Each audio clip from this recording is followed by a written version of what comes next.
After coaching for about 7 years now and being a probation officer for another 7 years or so before that, as you might imagine, I've heard every excuse there is to not better your life. Today I'm going to talk about the top 3 that I've seen.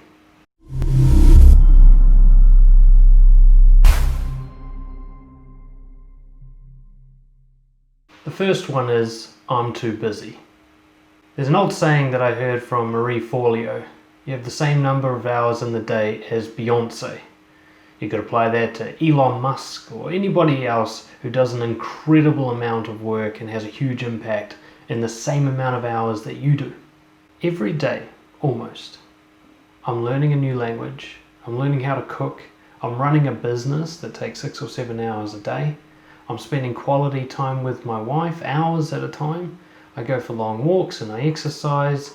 I do a morning routine which includes meditation. I sometimes play guitar, I sometimes read books, I sometimes dance. All of this, and I'm an incredibly lazy person. Not to mention, almost every day I'm watching Netflix and playing with my phone on top of all of this. So if you're too busy, what is it that you're doing? Saying you're too busy means one of two things. Either you prioritize unimportant tasks and fill your time with them, or you simply refuse to be more efficient with how you do things. You make sure that you're doing them the longest, slowest, most time-consuming way possible. A lot of people do multitasking, which is actually the slowest way to get anything done. Multitasking is a myth. The brain simply cannot do it. What you really do is you're flickering between tasks. You're looking at one, then another, then back to the first, then back to the second, at rapid speed, and you're losing a little bit of time and focus in each of those jumps. Put it this way, if I was to watch you on CCTV footage, knowing what your goals are, knowing what you want out of life, I watch you for an entire week, would I agree with you that you're spending your time the best possible way that you could? Would I have any feedback for you on how you could better spend your time? Or are you really too busy? The second most common excuse is, I can't afford it. When I was first getting started with my coaching business, I had some guilt and some shame around how much money I charged for coaching sessions. And I went to my father and I said, how can I justify charging hundreds of dollars to just talk to me? And he had a different way of looking at it.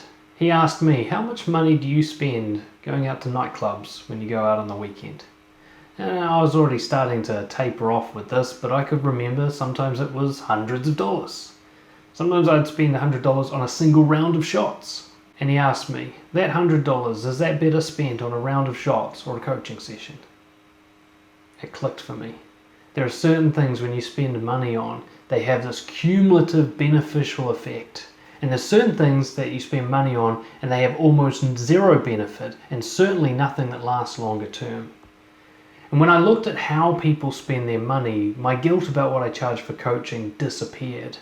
Because people will spend the same amount that they could spend on coaching, which would benefit their life forever, on total meaningless crap that brings almost no benefit to their life and even becomes a burden in the form of clutter or even something that costs for maintenance.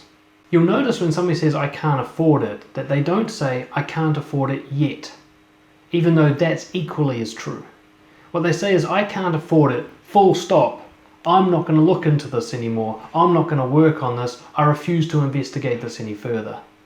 That's not an excuse, that's a cop-out. That means this I can't afford it thing isn't really an excuse. If you're saying, I can't afford it yet, but I'm going to work on it by doing this, this, and this, and I've already got this planned and in action, that's very different. Just saying, I can't afford it, I give up. That's not real. I got almost $100,000 in debt getting my business off the ground and running successfully. So what's your excuse? If I looked at your budgeting, line by line, if I looked at how you spent every dollar, would I have nothing to say about it? Would I say, yeah, you really can't afford to do anything else? Would I agree that every dollar you spend is well spent and spent on meaningful, important, necessary items? Do you even budget? Do you even look at your finances? Do you even plan for the future? Do you allocate money to different accounts? Do you even understand how to manage money? Because the excuse, I can't afford it, usually means I'm afraid of looking at my finances and I'm overwhelmed and intimidated by the concept of budgeting and managing my money. And that has a solution to it. And even if you are on the bare bones, even if you are budgeted and maxed out, when's the last time you took action to improve the situation? When's the last time you took a training course to improve your career prospects? When's the last time you learned more how to start your own side business or anything else that might improve your financial situation? Are you saying I can't afford it yet, but you've got a plan? Or are you just giving up completely for no real reason? And the third most common excuse I hear is, I don't know how. This has to be the most ridiculous of all of them. When you were born, you only knew how to grasp, suckle, and cry. That's it. That's what you were born knowing how to do.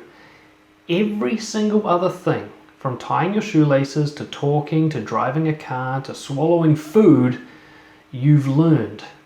And you didn't know how to do any of those things before you started them. So how is I don't know how a valid excuse? Of course you don't. You don't know how to do anything the first time. Why has it suddenly become a barrier?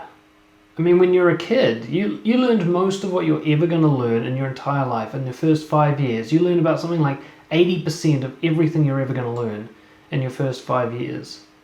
That didn't seem to stop you back then. It didn't stop you learning how to use your phone. It didn't stop you learning how to communicate with people. It didn't stop you learning how to dress. But at some point you went, you know what? Now it's going to stop me.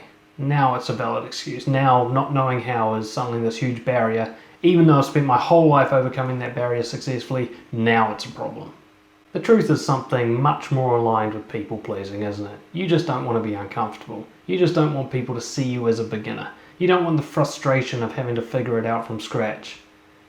But even that doesn't make sense because you've been doing that your whole life up until this point where you're suddenly using it as an excuse. The truth is that none of these excuses are valid. None of them. Ever. Ever. I've yet to meet someone in the thousands of people that I've worked with in a coaching or rehabilitative space who have given me these excuses and then have been able to actually back them up with real evidence. Put it this way, I guarantee you that if I was to explore your life, I would find plenty of counter evidence to show that these are not valid excuses. But they're a nice little narrative that you can give to bitch out of things that you know you need to be doing, aren't they? You can tell yourself this poor me story. Oh, I'm too busy, I'm too broke, I don't know how. And that way you get to avoid the truth. The truth is, you're comfortable. And I don't mean comfortable as in you actually feel good, but I mean you're stuck in the familiar zone, which I talk a lot about in my book, The Naked Truth. You're stuck there going, you know what, everything's the same, and as miserable as this is, I like things the same. So I'm not going to do anything that might even improve this situation, because the same is where I'm at.